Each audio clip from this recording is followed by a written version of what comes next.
Billy Hallowell is a journalist, commentator, and digital TV host who has covered major faith, culture, and political stories for over 2 decades. He's written more than 14,000 articles, authored 4 books, and interviewed hundreds of notable figures. He's currently a journalist and host at CBN News and FaithWire, and has held key roles at PureFlix and The Blaze. His work has appeared in major outlets like Fox News, The Washington Post, and The New York Post. He has also hosted and co-hosted several podcasts and TV shows, including Restored with Missy Robertson, the PureFlix podcast, and he also began his career very early, founding Teen Web Online and later the Columbine Survivor Project. He's earned numerous awards for journalism and community service and holds degrees from the College of Mount St. Vincent and Hunter College. Billy Hallowell, welcome to the show. Oh my gosh, this is really fun actually to get to come on your show. Like it is really a reversal of roles. It's fun. A reversal of roles, and I totally your bio is so impressive. I'm like, how have you achieved this much? And you're younger than me. So did you start when you were like 3? So, well, first of all, you have achieved a trillion things, but no, you know, it's really crazy. I started when I was 15, like when I was 15 years old. And I just spent the weekend actually with one of my good friends who's a survivor from Columbine. We've been best friends since we were almost teenagers. It was actually that shooting, even though I was not involved in it at all, that kind of sparked my interest in media and sort of speaking and, you know, trying to take action around issues. So yeah, I started at 15. You started at 15. Where were you born and raised? So I grew up in upstate New York. So Rochester, New York, like just outside of Rochester. And yeah, it's interesting. That event, that Columbine event, I think for a lot of people, I was a freshman in high school at the time. It was the first thing that shocked a lot of people, like the first big news event when it came to a shooting that I think really rocked people. And as a high school kid, I remember being like, I don't want this to ever happen in my school. So it sparked this sort of passion. And I already had the media passion, but I started this website, and then it's kind of crazy how God does things. That literally sparked an actual career, which is kind of wild, right? This hobby, this thing that I felt I should do. I was like, by 18, I was already speaking and writing and say it's kind of crazy. That's impressive because most kids don't even know who they are, let alone know what their passions are. So did you, from young on, were you fascinated? Like, did you watch nightly news? Did you watch all the people? Like what brought that fascination on to study journalism or even be fascinated with that? Yeah, no, it's interesting. It's interesting because you'll relate to this too, probably in your journey. It was both media and entertainment. Like both of those things really always intrigued me. And I think it's because of influence, of realizing like, oh, you could actually have influence and help people and do things and spread information, right? So there was something about that as far back as I can remember. Like if I go back to being literally 3rd grade, I think that far back, I was like creating newspapers in school, like, you know, with friends, like trying to make, it was just something. But the entertainment piece is interesting too, because they kind of came together for me. Like I really loved both of them. That's so amazing. Now, did you grow up as a believer? So I did, you know, it's interesting. I did. I always like when people ask me, I'm like, yes, I grew up in a Christian home. My parents were great Christians, but you know, I don't know. And I'd love to hear because we've talked about your journey in the past, but my struggle was like my mind, right? Like, I'm a Christian, but did I really believe it? And I'm 41 now. And I'm going to be honest. I would say that probably the last 10 years has been the period where I finally have it like in my heart too. Like I really get it more. Not that I don't struggle and make mistakes still. And I'm still a disaster, but I get it now. And so it took a long time, even though I grew up in a Christian home, to really get it. Wow. Yeah, I always say that too. By his grace, we still make mistakes, but yeah, that's the hard part too. It's like, you know, picking yourself up, moving forward. And I think a lot of people, there's so much shame in making mistakes, right? And like there really shouldn't be. Not that this is what we're here to talk about. We might as well talk about, like, there's shame when you make a mistake, you know, but you're right. You really have to pick yourself up, go back to the Lord and reboot, right? And that's what we have to do instead of getting stuck in the depression of the mistake. oh my gosh, it's so good. I remember going through something years ago and talking to a friend about it. She was a wise woman, and she said, "Oh, so you actually are human." And I was like, "Right, right.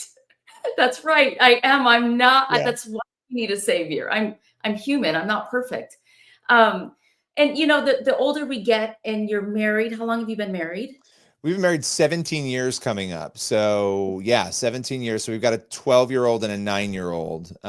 Yeah, it's crazy. We got married at like 23, 20. Yeah, we got relative, which for New York, we lived in New York City at the time. Everybody was horrified. They're like, what are you doing? Where I grew up, people got married at like 19 and 20 and 21, but people thought we were aliens. They're like, you don't get married till 40 in New York. What are you doing? So yeah, we've been married a while now. Yeah. So how did you and your wife meet? So we met in college. So I went to college for journalism in New York City, and we met. She's a teacher, so she was going to school for teaching. And when I met her, she was an atheist, which is kind of interesting. She didn't really believe in anything, and I was a Christian, but again, like the head knowledge Christian. But I was running Bible studies. I mean, I don't want to make myself sound like I wasn't, but we were on very different planes, and I thought I would never date this girl because she's not a Christian, and I mean, she was a great friend. We were good friends, but I was like, she's crazy, like I wouldn't, in like a good way, but a little crazy too.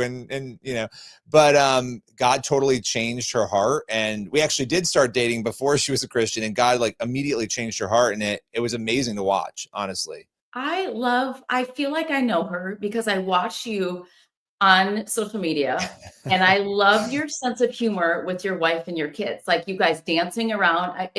I'm like, oh my gosh, can they be in my family? And I can relate a lot to you because life is so hard, right? And Yeah. it's so heavy. And I notice what has really helped me through life is just trying to make the best out of each day. And I know your children have had health issues, my kids Yeah. have had health issues. And so when I see you guys dancing in the moment, it's like you really have to dance in the rain. You really Yeah. do. So for those of you that don't know, you are releasing a new project just launched last week or the week before, Yeah. Yeah. talking about miracles. And we've both experienced miracles. We both need miracles in our lives. So maybe you can share a little bit about your family and also just the miracles that you've interviewed and have gone around the world, and Yeah. really Yeah. excited to see this project. Yeah, I got to tell you, there's so much stuff there. I think like the health issues with kids, it's so hard. And I know a lot of people can relate to this, right? It's like I try to put things in perspective when something happens. I'm like, and I know for some people it is cancer. So please, when I say this, but I'm like, with my kids, at least it's not cancer. At least it's not. But sometimes we diminish things when we do that. It's like, no, this is a big deal. Like our kids are dealing with things that are big deals and they affect our family. And, one of my kids has had issues with growth, which is solvable, but the other one has had scoliosis, and so we've been dealing with that. And so as we've been dealing with these health issues, it's funny how God does things. This project was like put before us, and I want to talk more about the kids and the family part, but I think this part's important because I Yeah. often miss what God is doing. And he put this documentary in front of me, and it was like, you're going to host this documentary about miracles, right? And it's like, well, I've always believed in miracles, but I found myself thinking, well, did I always really believe in miracles? Like, did I always really believe like these people do that I'm sitting down with and interviewing? Because it just blew my mind. But so as we were doing this doc, it's called Investigating the Supernatural Miracles. And people can go, just like a little plug, they can go to cbn.com/supernatural to watch that film. But my daughter was actually experiencing a miracle, right? And it's so funny because I didn't realize it until we really finished the project. The movie came out obviously in March.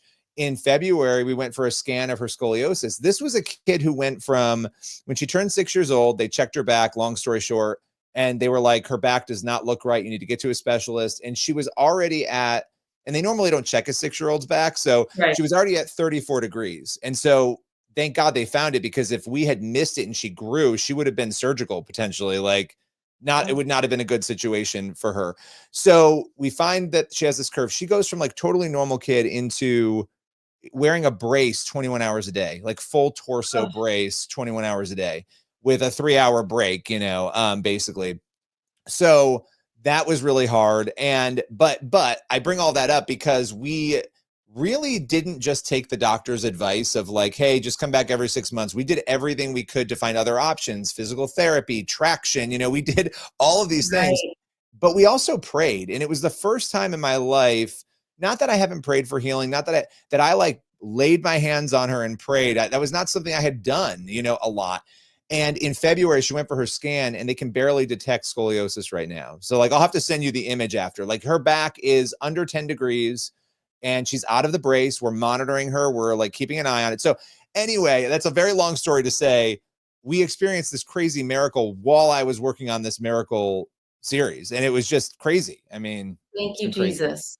Yeah. No, it's there's a whole new level of faith and fire when it's your own when you're dealing with your own Yeah. kids. It's Oh, like, Satan, absolutely. get off get off Yeah. my kids, you know? Yeah. I mean, Yeah. that's and you're dealing with a miracle that is been taking its time with my son, but there's for people that experience instant miracles, God still performs them, right? And so many Yeah. people they see it happen on the mission field, and sometimes they don't happen in our everyday life, but we have to look back and say God does perform miracles, sometimes just not the way we want them, right? Yeah. Uh, Oh my gosh. I love that you said that, because you even said with your son like that it's going slower maybe, or it's, and I think God performs miracles. And I know like the atheists will say, oh yeah, what God performs miracles through doctors sometimes. Sometimes he just does it, yes, right? Like sometimes he just does yes. it. Other times it's a mixture of things. I think, being able to understand that it's complicated and we don't have the answer to it, right? But I will say this just to encourage you too, because in investigating the supernatural miracles, the thing that really struck me, and I don't get emotional, I'm not like a crier, I don't, this whole period has made me very emotional about just these stories, because all of these people in this documentary did not get an immediate miracle. It was like 10 years. It was like suffering. It was prayer event after prayer event. And that really shook me to my core, because I Mhm. thought, at first I was like, well, why? Why didn't God just do it? But then I thought, well, what are they learning during this process? What is God teaching them during this suffering? So anyway, that just to encourage you, a lot of these people, it was a slow process for them to get to the healing. Oh my gosh, it's such a good point. And I will testify myself when I was going through Lyme disease and a heart issue, I wasn't seeing the manifestation of healing. And the Satan will throw lies. And for anybody listening, I want to encourage people because he'll throw lies at you. Well, you're in sin, or there's something, it's a generational sin, all of Yeah. these accusations that we fight in our own mind, feeling like we are not worthy or God is punishing us. My son has walked through it and he thinks God's punishing him. And so at the end of the day, God is training all of us up to be a testimony and a witness for him. And he does it all differently. And so whoever is out there, the audience is, we have this idea in our head of how we want God to perform our life. And I can say, I never wanted to be divorced. I never wanted a sick kid. I never, but in Yeah. the midst Yeah. of the struggles, God is faithful because he's always transforming us from the inside out. And he's Yeah. always working on our hearts. And so I just want to thank you for touching on that and being a beacon of light, because I know in the journalism world, it is nasty. It is so Yeah. nasty. And you are one of the few that I can actually tolerate. I love that. Well, and I first of all, I love that. It's secondly, you've always been the same. I mean, it's funny because over the years, obviously, knowing each other through PureFlix and knowing Yeah. each other through different things, it's been and challenges that we all go through. Like you've always navigated life in a really beautiful way, even when things are difficult. And I think that's the key, because right now there are people listening or watching who are going through things. I'll tell you, even the last 2 months, and I haven't actually said this a lot in interviews about this. I wrote a book a few years ago on the demonic realm, and I was so afraid to write it. It was like from a Christian journalist perspective, what is evil? And it was the Mhm. most peaceful process to write the book. I was so afraid of it. I thought Satan's going to come after me. This is going to be terrible. When I did this miracles documentary, it was the darkest, hardest period, that one of them in my life, hands down. And I'm just coming out of it right now as we're talking about it. And that shocked me. I was like, wow, I'm talking about miracles, but it makes sense, right? Because when you do things that target Satan, like miracles are evidence of God, and you're targeting Satan in a lot of ways, and you're pointing to God. And so there was a lot of spiritual warfare in that process, which I don't say a lot, but I really felt. Oh my gosh, yes, spiritual warfare is real. And we never want to give the enemy more credit because we know the Yep. answer to the end of the story. But it doesn't mean just because we are walking with the Lord, there is a lot of opposition. And, tell me how you've been able to maintain solid character, your character is solid. You do it gracefully. And, there's so many journalists out there that have to be obnoxious to get a story, right? Yeah. What is Yeah. what is the key to being able to maintain that, being in that territory and being able to do it with grace? Because there's a lot of grit in there, and you've just been steady, solid, and strong for decades upon decades. So share with people kind of your journey in that world. And I think I saw you at Mar-a-Lago during the whole inauguration. So Oh, you've yes, I been was at an event. I was at an event in DC. Yes, I was the night before. So that was interesting. That was very interesting. Yeah. Yeah. Dancing around different quarters of, the wildness. Gosh, I'm not perfect. I'm far from perfect, but I think one thing that I had to do, and it's funny because just so people understand the trajectory, I worked at the Blaze for 5.5 years, which I loved. I worked for Glenn Beck, and people either loved him or hated him. I really liked him. I did a lot at Fox News. I've done a lot around different places. I've written, as you were saying, for different outlets, but I really had to hit a place in 2018. I was really tired and I needed to take a break. And so I ended up at PureFlix for 3 years, and that was really interesting. And it's so funny because I used to say, like, why am I going to PureFlix? What am I doing? I knew I was supposed to do it. I did it. And like, we wouldn't even be talking about this documentary if I didn't spend 3 years there. Like, it's so funny how God takes these pieces and teaches you things right along the way. And it was like, so when I left PureFlix, I knew, okay, it's time to go back to CBN. So I was at CBN, I left for PureFlix and then went back. And the reason I bring all that up is I had to hit a point where I said, and I'm not perfect at this either, but it's not really about what I want to do anymore. It's not really about where I want to be, which I had all these things I wanted to do and all these places I wanted to be. I need to make sure it's lined up with what God wants me to do. So while there are disappointments or times you're like, oh, why didn't I get that interview? Or why didn't I get to do that? I've really pulled back from that. And I'm like, I'm not supposed to do it. Like, if I'm praying and I'm in God's will and I'm doing that, then it doesn't really matter. And so I've tried to lean into that really, especially the last 5 years, and really the doors that God opens when you actually stop fighting and trying to do it your own way are pretty amazing. And so I'm just like, I'm literally at this point, I'm just like, okay, like I'm very fortunate to be able to do this stuff, but if God changes it tomorrow, I have to be okay with that. Right. Does that make sense? It makes sense. And do you find in the faith-based world, as a journalist, do you have to be somewhat filtered? Because if you're too over here politically or too over here with your rights, do you find that you have more what's the word I'm trying to say? Like people more kickback in terms of, because for me, when I was doing the Christian circuit, when I released my book, I had to be careful what I was talking about. And I'm like, but God made me, and I'm redeemed by the blood of Jesus. But do you find that does Billy get to really be Billy in that Yeah. Christian world? Yeah, it's interesting. I think one of my struggles is that I'm just you and I probably get along because I just will say things sometimes and I have to like think about it sometimes after. And I've gotten better at that because there's a lot of things that I like to joke around a lot and stuff. So, I'm not like inappropriate, but I like to joke. I think that the only area I've felt that is when it comes to politics itself, mainly because if people realize, like, even when I went to the event that I went to the night before, it was a TPUSA event. TPUSA is a very political organization, right? It was a very pro-Trump organization.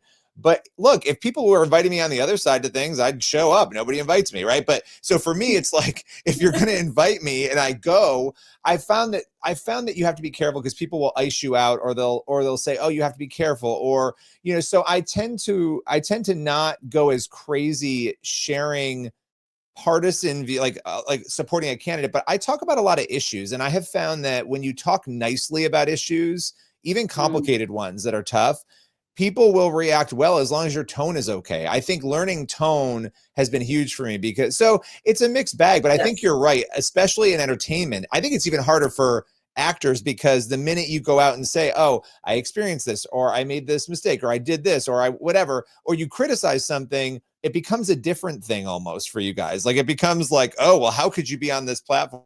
So I relate to it, and I am careful, but I I've also, even with that, tried to relinquish it and be like, okay, God, well, if that person doesn't want me to be on their thing or do their thing because of an assumption about me, then I have to be okay with that too.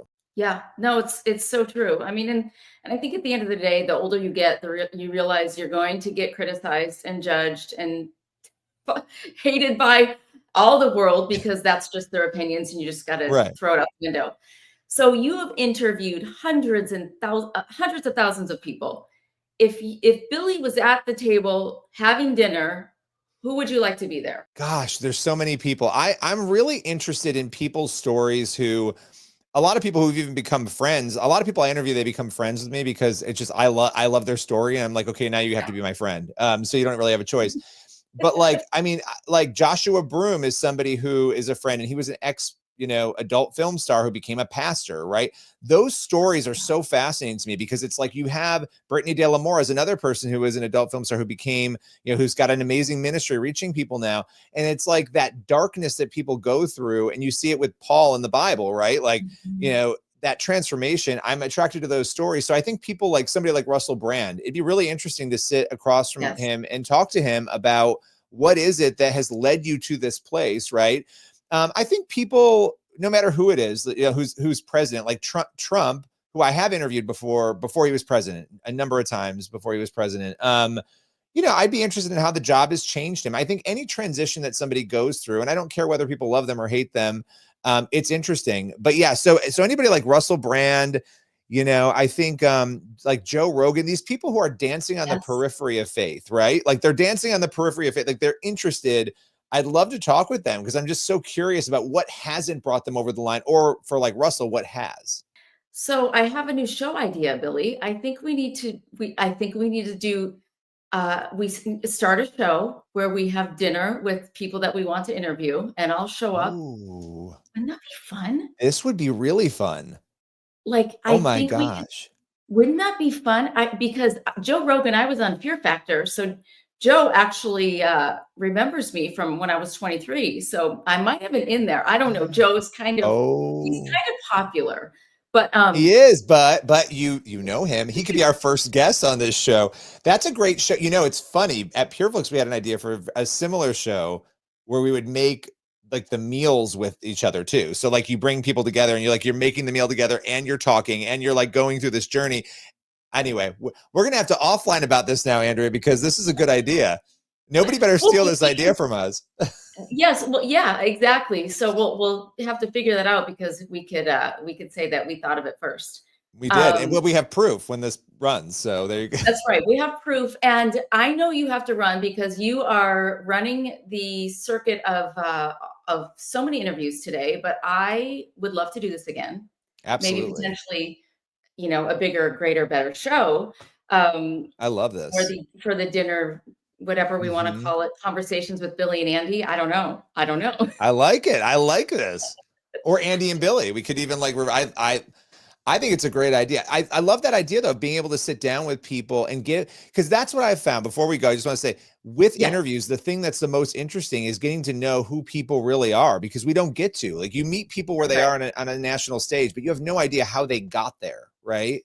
That's right. So yeah. Yeah, you fall in love with their stories. Well, I love your story. Thank you for being such a light in this crazy dark world. And how can we promote and watch and support your latest project? And where can everybody find you? So you can go to cbn.com/supernatural. And also, if you go to my website, billyhallowell.com, I've been telling people this, share your miracle stories, like email them to me, go through the contact form. I'm getting tons of stories from people, and I've been blown away to hear what people have gone through. And so both of those things people can do to connect. Let's talk miracles. I love it. Billy, thank you so much. And let's do it again. Thank you.